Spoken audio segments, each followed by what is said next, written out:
Assalamualaikum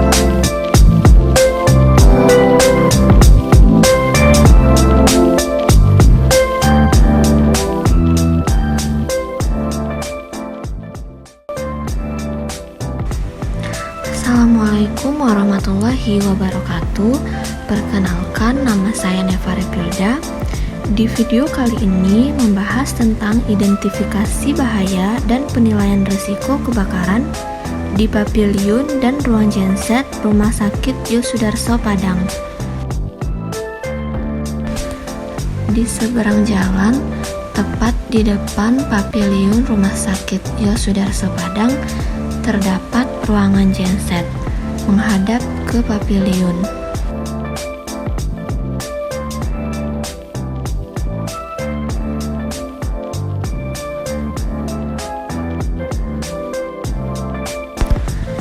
Tujuan dari proses penilaian risiko adalah untuk mengevaluasi bahaya, kemudian menghilangkan bahaya tersebut atau meminimalkan tingkat risikonya dengan menambahkan tindakan pengendalian jika diperlukan. Tahukah Anda, di setiap tempat memiliki risiko kebakaran, mulai dari risiko rendah, sedang, sampai risiko tinggi. Penilaian risiko kebakaran. Kebakaran adalah suatu nyala api, baik kecil atau besar pada tempat yang tidak kita kehendaki. Risiko kebakaran merupakan potensi kerugian yang dapat mengancam keselamatan jiwa manusia dan menimbulkan kerugian harta benda akibat nyala api yang tidak bisa terkendali.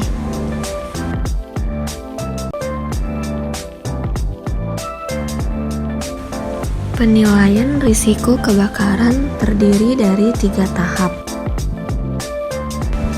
Yang pertama yaitu identifikasi risiko.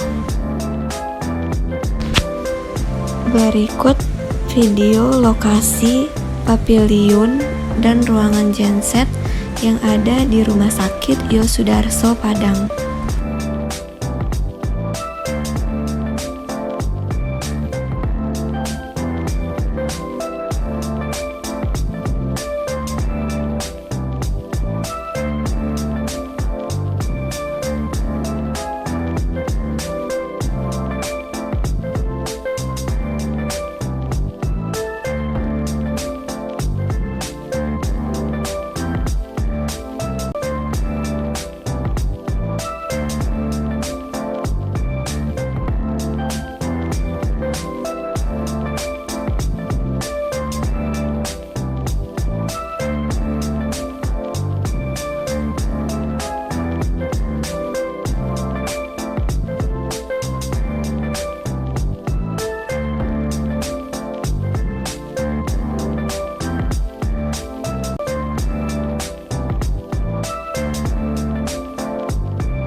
Di dalam paviliun juga terdapat jalur evakuasi. Jalur evakuasi adalah lintasan yang digunakan sebagai pemindahan langsung dan cepat dari orang-orang yang akan menjauh dari ancaman atau kejadian yang dapat membahayakan bahaya. Fungsi jalur evakuasi atau pintu keluar darurat dan penandaannya sangat penting bagi bangunan gedung, terutama pada saat terjadi keadaan darurat. Upaya ini dilakukan untuk menormalisasi keadaan dan mencegah atau meminimalkan cedera, kerusakan aset, serta kerugian material.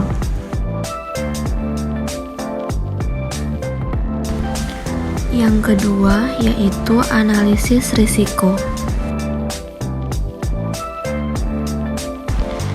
Yang pertama yaitu human error. Human error adalah penyebab terjadinya kebakaran.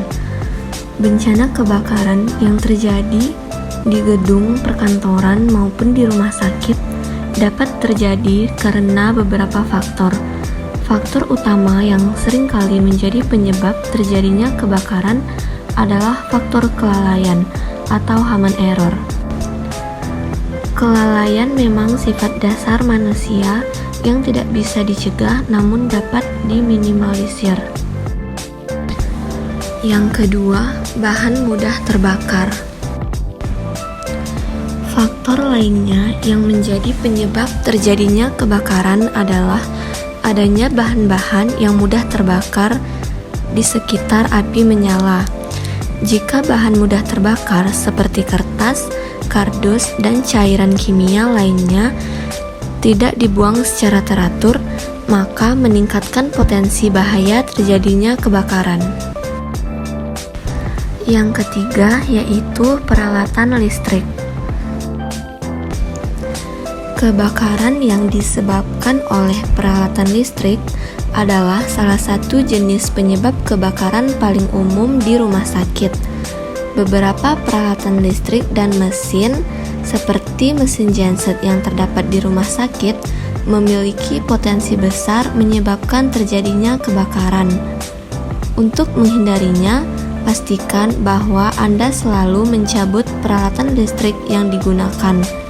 Jangan pernah meninggalkan peralatan listrik selama 1 malam kecuali jika sangat dibutuhkan.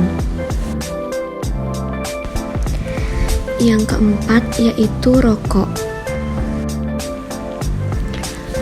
Rokok dapat menyebabkan kebakaran. Membuang puntung rokok sembarangan dapat menyebabkan kebakaran apabila terkoneksi dengan bahan yang mudah terbakar. Oleh sebab itu, di rumah sakit atau tempat kerja biasanya disediakan smoking area yang jauh dari bahan mudah terbakar. Evaluasi atau pengendalian risiko. Yang pertama, salah satu solusi terbaik untuk menghindari kebakaran akibat kelalaian adalah dengan cara memberikan karyawan sosialisasi dan pelatihan terkait penyebab terjadinya kebakaran. Pastikan bahwa karyawan di rumah sakit selalu peduli dengan keselamatan dan kesehatan kerja. Di samping itu, arahkan mereka untuk melaporkan setiap adanya potensi bahaya kebakaran agar dapat segera ditangani. Yang kedua, jauhkan sampah yang mudah terbakar dari tempat yang memiliki sumber nyala api. Kemudian, pastikan juga bahwa cairan mudah terbakar tersebut disimpan dan disegel dengan benar. Jika ada tumpahan cairan, segera mungkin untuk dibersihkan. Yang ketiga, terlalu banyak peralatan yang dipasang ke satu stop kontak dapat mengakibatkan overheating atau berpotensi menyebabkan terjadinya kebakaran. Untuk itu, selalu pastikan bahwa Anda menggunakan satu plug di setiap soket dan tidak menggunakan peralatan yang lebih dari 13 ampere untuk 3000 watt di seluruh stop kontak. Itulah sedikit penjelasan mengenai penilaian risiko. Sampai ketemu di video selanjutnya. Wassalamualaikum warahmatullahi wabarakatuh.